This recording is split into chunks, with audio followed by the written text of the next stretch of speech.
follow a hardcore biotech presentation, but I will try. So, ladies and gentlemen, the Sustainable Development Goals are very transformative. And if you remember, we have less than 12 years that is left to achieve it. There are 169 targets that are a kind of goals that are set by countries to help achieve what we call it as sustainable development. These range all over from ensuring that there's a world without hunger, there's no malnutrition is eradicated, effective partnerships are made, gender-related aspects are given more focus, and things like life on land and life below the sea and other things. But the task is not going to be easy. If you take one component of what SDGs tries to achieve, it's on making sure that everyone has access to quality food, everyone has access to quality nutrition. And if you see the backbone of that agriculture sector is plagued with a lot of challenges. As you would see, 1 in 9 people still suffer from chronic hunger, chronic malnutrition. More than 800 million people are still suffering from chronic hunger, and 60% of that are still in Asia Pacific.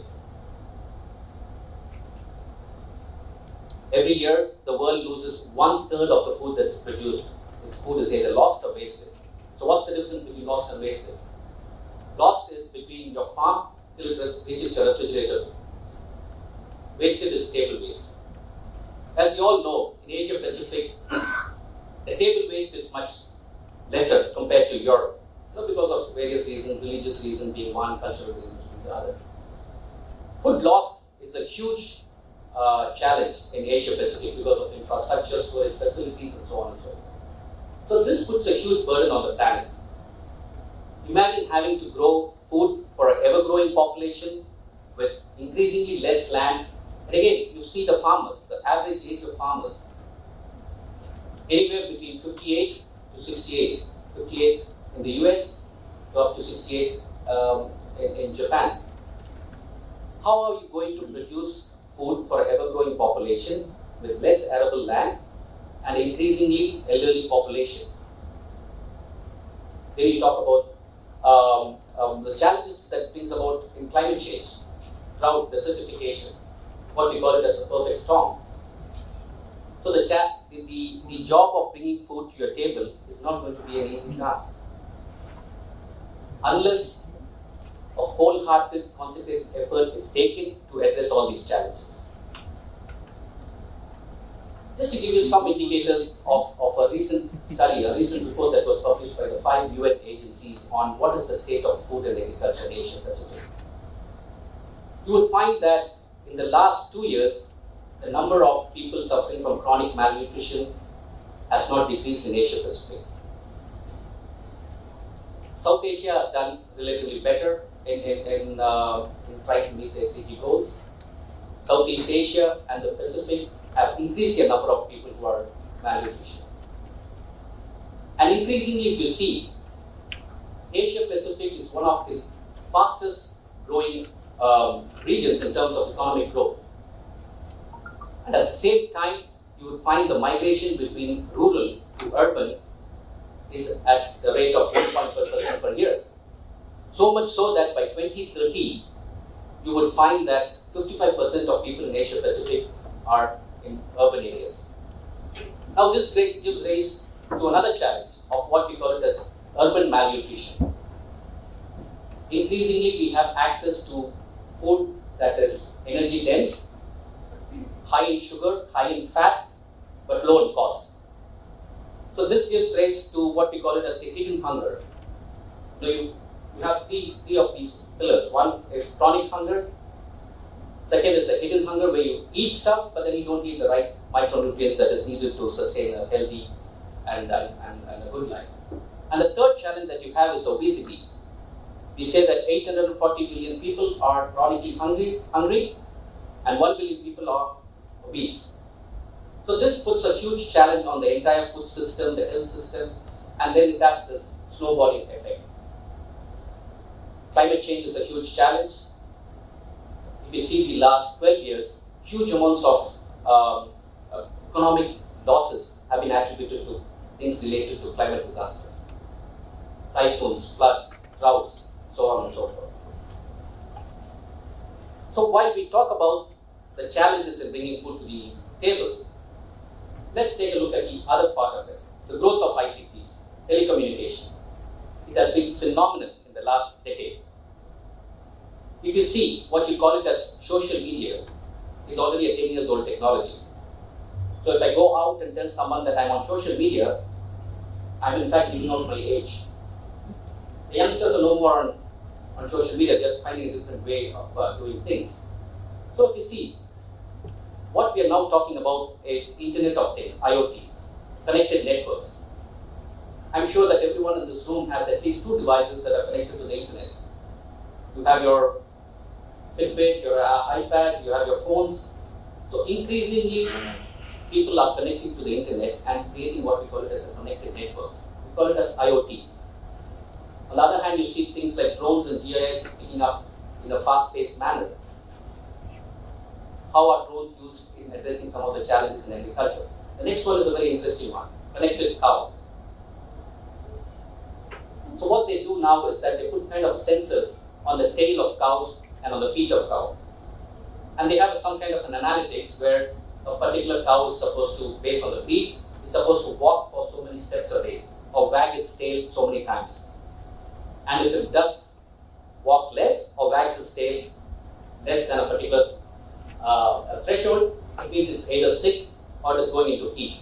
And then you either call the vet or you call for artificial insemination or things like that. 3D footprinting. How many of you have heard of 3D printing? 3D footprinting? Trust me, in another few years, on your kitchen counter, next to your blender and your microwave, you'll be having a printer that's going to print food. And it's not like in plastic, it's like your cappuccino machine, it's mixing all these ingredients in a particular ratio to give you what you want. Now, although it looks like something out of a science fiction, Hollywood science fiction, but there's been a lot of research that's been going on, increasing by NASA to print food for astronauts on outer in space. And you have a lot of these 3D food manufacturers, your Michelin-starred chefs in Europe are increasingly using this to print all these intricate designs for which you pay hundreds of dollars to have a meal at a Michelin-starred restaurant. Now, take this fact and combine it with what I said earlier about the amount of food loss and food waste. Can this be one of the solutions? Can you have pre-processing plants close to the field where instead of transporting tomatoes to the market, you're able to transport the tomato puree in cartridges? Has increased shelf life, more durable, and maybe we can reduce the food loss and food waste in this way. Anyway, these are some of the technologies and things that are coming up, and would these have an opportunity to address some of the challenges that we face in agriculture? The use of ICT in agriculture is not new. Right from the time we had telephones, the Ministry of Agriculture used to set up a call center where people could call in and ask for advice on, availability of seeds and availability of markets where I can sell my produce and so on and so forth. But we've come a long way from that. Now we're talking increasingly about a mobile-based delivery. We talk about 4G networks, which are now increasingly available in all countries, good quality speed, and in another 2 years we talk about what we call it as 5G. All of us must have heard of 5G technology. But you see, let me go back one slide again. So increasingly your mobile operators would be pitching 5G as a solution to faster speed. But that's not the only strength of 5G. The reason behind 5G networks is three-pronged. The first is in massive machine communication. These small sensor networks, you need to be able to have all these sensor networks talk to each other, and you need to have the necessary bandwidth to be able to talk with. So that's one of the main advantages that the 5G network will bring. And second is what we call it as ultra low latency reliable communication, ULTRCC. Your robots doing your operation, your driverless cars, all these needs networks that have very low latencies and highly trustworthy. You don't want a robot doing surgery on you, which is connected to a 4G network. Maybe there will be signal lost after an insertion. So that's not good. So we need to have networks that are highly reliable. And of course, 5G also brings in faster speeds, close to 1 Gbps to 10 Gbps of mobile broadband. So these are the three-pronged advantages that your 5G network will bring, and hopefully in another year or two. So how can these be used to address some of the challenges in agriculture? Now we talk about real-time information. People in rural communities need the right information at the right time through the right means to address some of the challenges. I normally say this, I come from a farm family. There was a time when farmers used to look up to the sky to predict the weather, but now they look down onto their smartphones to know the weather. How can you give them information that can contribute to improving their livelihoods and to increasing the quality of food that they produce? So, if you see the role of ICT in ag, it spreads across all these spectrums. Increasingly from agricultural extension, advisory services. 2 decades ago, there was a breed of professionals called as agricultural extension workers. You don't find them anymore, or the governments have not invested as much as they should in these professionals. These people used to be the link between the researchers and the farm. Telling them new package of practices, availability of new seeds, new way of doing things and all this. But increasingly the governments have not invested as much as they should in these breeds of professionals. So there is a huge disconnect between the researchers and the farmers. Farmers need actionable advisories, actionable information. How can ICTs, the growth of ICTs, help bridge that gap?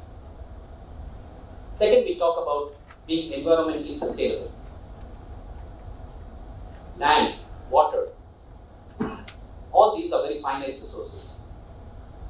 And if you see, increasingly, what people in rural communities, in small farm families, when we talk about farms, in Asia Pacific, we're talking about smallholder farmers. One, of course, is the Ministry of Agriculture. They come up with their agricultural policy, they come up with their agricultural goals.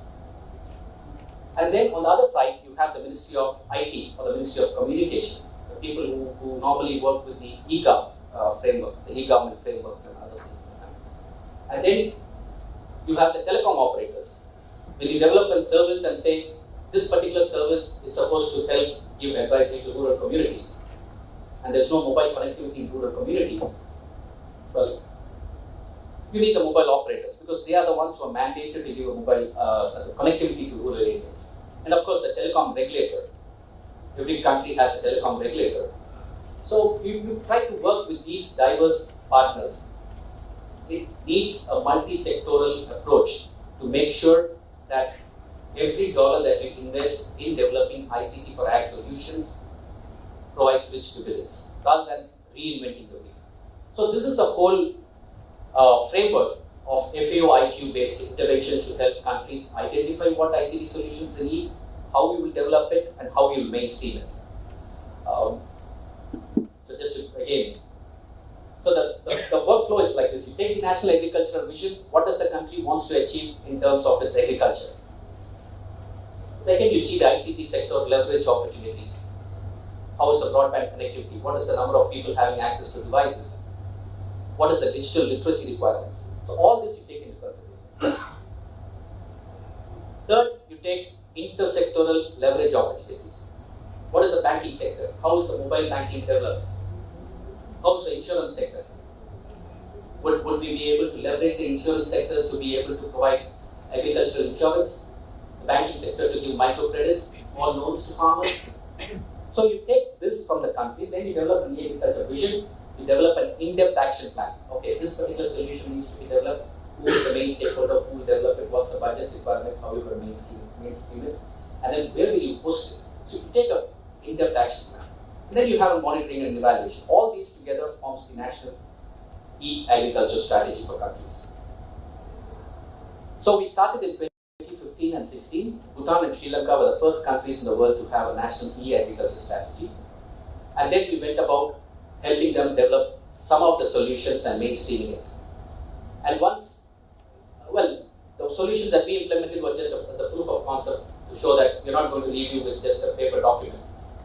So we also help them develop it. But then again, we don't have all the resources in the world to develop all the application. Then other development partners comes in, and once it's a national document, the government is supposed to put in budgets to help achieve some of those things. So then it goes on its own. And then 2016 for Laos, 2016-17 we did Philippines, PNG and Fiji, which are the final stages of having their strategy approved. And 2017-18 we are now completing the Afghanistan National Agricultural Strategy, and now we are working on Pakistan. So to support these, we have developed a suite of knowledge products, a couple of publications, know-hows, so countries can take a look at these case studies on if you want to go for a particular implementation of drones, for example. What is that you need? Buying a drone is just $500 to $1,000 equipment, and that's just 10% of the whole equation. The 90% comes in what are you going to do after you fly a drone for 30 minutes? You're going to come up with huge amounts of imagery. Do you have the capacity to store it? Do you have the capacity to analyze it? Where you're going to store all the images and all those things. So to give them an overview and a comprehensive outlook on what is needed to make sure that these solutions are working. We went and of course, hopefully in a week's time, we'll have this latest publication on the use of blockchains for agriculture. Blockchains, as you know, is one implementation of DLT, what we call it as distributed ledger technology. You probably have heard the most famous Bitcoin, right? The digital cryptocurrencies. So blockchains or DLTs are the underlying technology that powers digital currencies. Blockchain is one. You have Ethereum, you have Hyperledger Fabric, and many other things. So how can we use this to address some of the challenges in agriculture? One of the challenges that we're trying to see if blockchains could help address is on land registration. Land registration is touted as the third most corrupt component in most countries. I would let you guess what's the first two.